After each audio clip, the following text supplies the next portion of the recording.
साधक को इस बात को लेकर पहले झगड़ा चलता रहता है कि ये सांसारिक व्यवहार ठीक है या प्रभु की प्राप्ति ठीक है।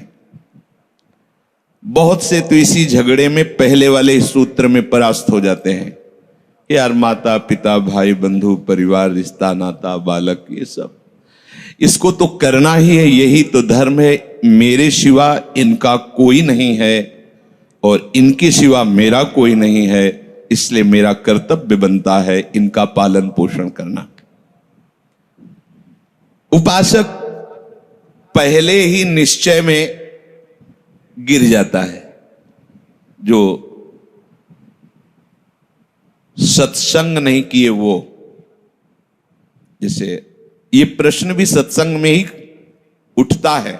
जब हम सत्संग में भगवत प्राप्ति की बात या शास्त्र स्वाध्याय से संतों की वाणी से जब हम ये निश्चय करने के लिए तैयार होते हैं, पहले तो निश्चय करने की ही वृत्ति नहीं आती, पर जब हम तैयार होते तो हमारे सामने दो दिखाई देते। एक तो संसार, शरीर, शरीर संबंधी भोग, शरीर संबंधी रिश्ते नाते, तो इनका कर्तव्य करना ये ठीक है या भजन करके भगवत प्राप्ति करना ठीक है। तो बहुत से इसी में गिर जाते हैं। तो कुछ जन हैं जो शास्त्र स्वाध्याय करके या संतों की वाणी सुनकर इस विचार में आते हैं कि मुझे क्या करना चाहिए, परिवार का पोषण या भगवत प्राप्ति। दो विभाग कर लिए इसलिए खतरा है, निर्णय नहीं कर सकता। और सही पूछो तो दो विभाग है नहीं, एक ही बात है, समझ जाओ तो वहीं वहीं भगवत प्राप्ति हो जाएगी। अब उसके विचार में आता है कि अभी तो ब्याह हुआ है या अभी छोटे छोटे बच्चे हैं या अभी बच्चों का ब्याह किया है, अभी नए हैं, क्या जाने संसार का, मेरी आवश्यकता है, नहीं तो संसार इनको परेशान कर देगा। और वो अपने अहम जनित कर्ता भाव से ऐसा बंध जाता है कि निर्णय ही नहीं कर पाता।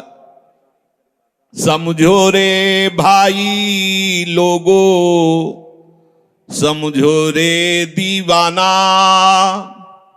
अरे हिया नहीं रहना, करना अंत पयाना।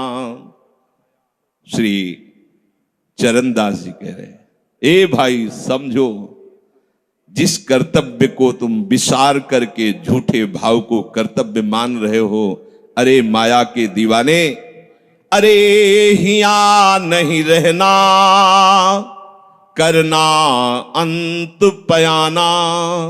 यहां से जाना है, यहां से जाना है। ये भूल जाते हैं, माया की ऐसी भूल भुलैया है कि हमें शरीर में राग और शरीर संबंधियों के राग में सुख मिलने लगता है और लगता है कि मैं अविनाशी हूं।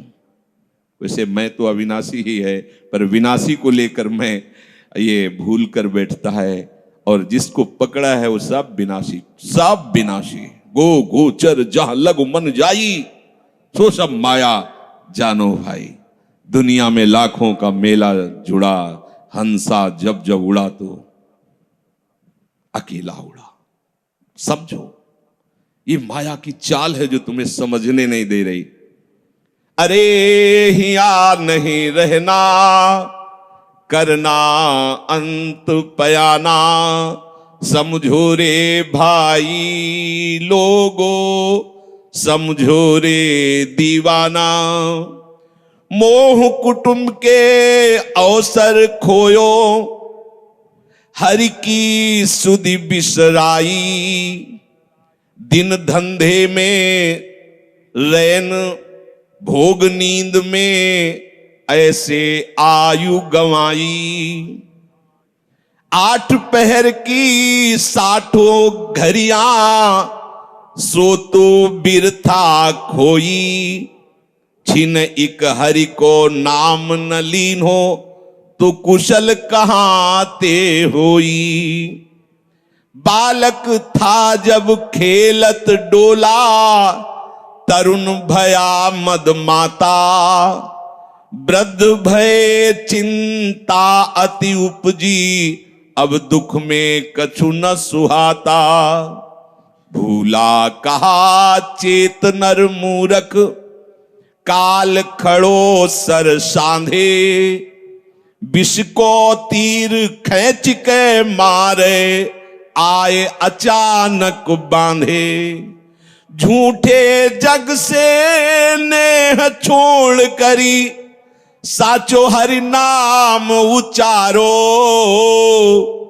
चरण दास सुखदेव कहत है, अपना भला विचारो। समझो रे भाई लोगो, समझो रे दीवाना, अरे यहाँ नहीं रहना, करना अंत पयाना। अरे भाई समझो, समझो अरे माया के दीवानों, यहां से हमें जाना है, जाना है। कुछ साथ नहीं ले जाना है, कोई साथ नहीं जाएगा। बस तुम फंस गए हो मोह दलदल में। ये कुटुंब का मोह ऐसा मोह है कि कैसे तुम्हें बताएं। याद ही नहीं आती कि मुझे जाना है, याद ही नहीं आता कि सब छूटना है। ये समझ में नहीं आता कि मैं आया किस लिए। बड़ी विचित्र भूल भुलैया है। मोह कुटुंब के अवसर खोयो। दो बातें आती हैं, परिवार का पालन पोषण, ये धर्म पालन करूं या हरि का भजन करके भगवत प्राप्ति करूं। तो बोले मोह कुटुंब के अवसर खोयो। अवसर मिला है तुमने, भलो पायो दांव रे, चूक ना अवसर प्यारे, भलो पायो दांव रे। बड़ा अच्छा अवसर मिला है भजन करने का, चूक गए तो फिर पछताना पड़ेगा। हरि की शुद्ध बिसराई। अब वो निर्णय करता है परिवार के पोषण का, क्योंकि मोह ममता है। पीछे का हर बार सत्संग में कहते हैं कि पीछे का रास्ता एकदम बंद हो जाना चाहिए, कि आगे कोई भयावह स्थिति आवे तो लौटने का रास्ता नहीं रहना चाहिए। उपासक को पीछे का मार्ग बंद कर देना चाहिए। पर होता क्या है, अपने लोग बहुत कमजोर हैं, तो कदम ऐसे रखते हैं पर पीछे वाला पुष्ट बनाए रखते हैं कि अगर इधर थोड़ी भी आंच लगी तो कदम पीछे करके सुरक्षित हो जाए। वो सुरक्षित नहीं है, वो सुरक्षित नहीं है, वो असुरक्षा है। परिवार का राग, अन्य भरोसा, किसी देहधारी का भरोसा, किसी वस्तुओं, ये भरोसे लायक चीज है। अरे क्षण में बिगड़ जाने वाली चीज है। भरोसा तो हरि का है, भरोसा तो हरि गुरु चरण सेवा अनुसरो। ये भरोसा कभी तुम्हें विश्वासहीन नहीं होने देगा। ये भरोसा कभी धोखा नहीं। साधुते हो न कारज हानि, कभी तुम्हारा मंगल नहीं हो सकता। मोह कुटुंब के अवसर खोयो, हरि की शुद्ध बिसराई। अब दिन तो बैल की तरह काम करने में व्यतीत हो रहा है और रात्रि नींद और भोग में समाप्त हो रही है। आठों पहर की 60 घड़ियां बेकार में इसने व्यतीत कर दी। एक क्षण भी शांति से बैठकर विचार नहीं किया कि मेरा जन्म किस लिए हुआ है, मैं क्या कर रहा हूं, और अपना कुशल चाहता है।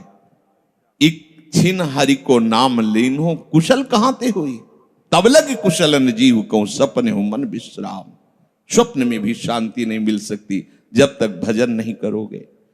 बालक अवस्था तो खेल में चली गई, जवानी हुआ तो अहंकार मद छाया, मैं करता मैं भोगता इसमें चली गई। जब वृद्ध आया तो रोग और चिंताओं ने घेर लिया। अब इतना दुखी है कि वो सोच भी नहीं सकता कि मैं इनसे दूर होकर भजन कर लूं। ये जो वो भजन का नाटक होता है, भजन हम देखते हैं, ऐसे ही लगा रहता है। कैसे हो, और बढ़िया से, और क्या करें, और मरने का ठौर आ रहा है, और क्या करें। तुम आए हो भजन करने के लिए और में अभी फंसे हो। क्या कर दूं, कहां से कैसे व्यवस्था कर दूं। हम ही चला रहे हैं, भले वृंदावन में बैठे परिवार हमारे अनुसार चलेगा, हमारे ही, नहीं तो नष्ट हो जाएंगे। आए हैं वनवास करने के लिए, भजन करने के लिए। पूरा का पूरा प्रपंच दिमाग में पता लगता है। वृद्ध भय चिंताति उपजी, दुख में कछु न सुहाता। अरे भूल क्यों रहे हो, चेतो। साधु चेताता है जगत को, चेतो। काल रूपी शिकारी धनुष पर विष का बाण चढ़ा चुका है, तुम ठीक निशाने पे हो, होश में हो जाओ। अगर अब कोई तुम्हें निशाने से बचा सकता है तो काल का भी महाकाल हरि बचा सकता है, दूसरा कोई नहीं।